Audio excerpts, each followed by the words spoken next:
Hello, I'm Donna Bush with your CIG TV News Brief and weather forecast. 21 derelict vehicles were removed from properties on Walkers Road and Soundway by staff from the Department of Environmental Health today. They're busy ensuring derelict vehicles are removed based on the litter and public health laws.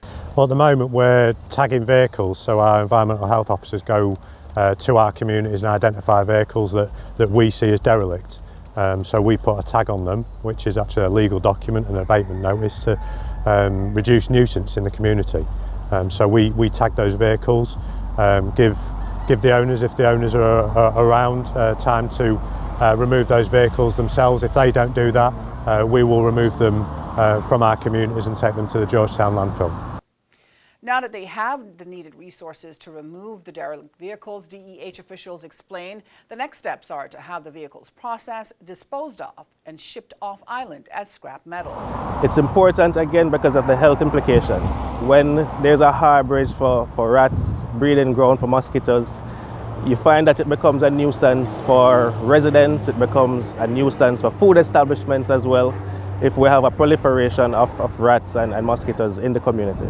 DEH staff have removed hundreds of derelict vehicles since July. 149 of those were disposed of in the month of August.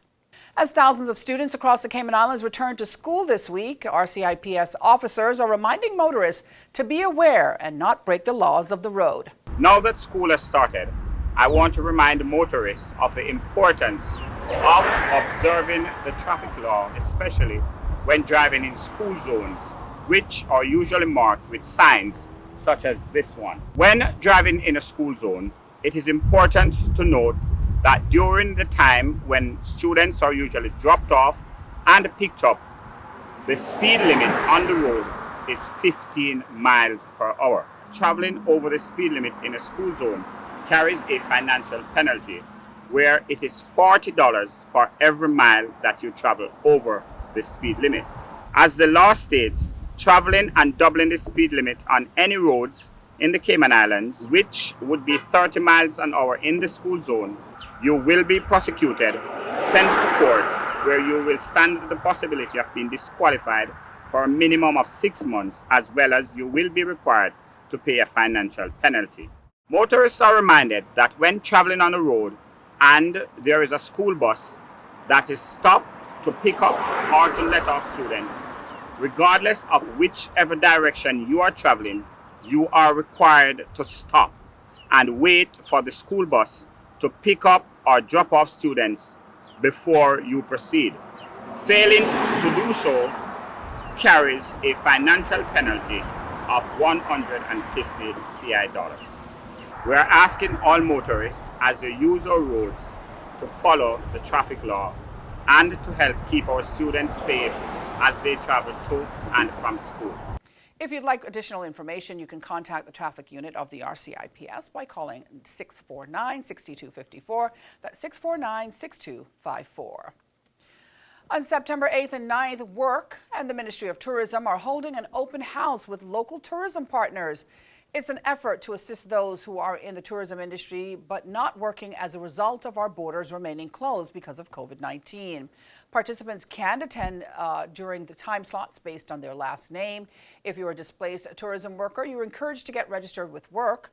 You can do that at the Marriott Beach Resort from 9 a.m. to 4 p.m. next Tuesday and Wednesday.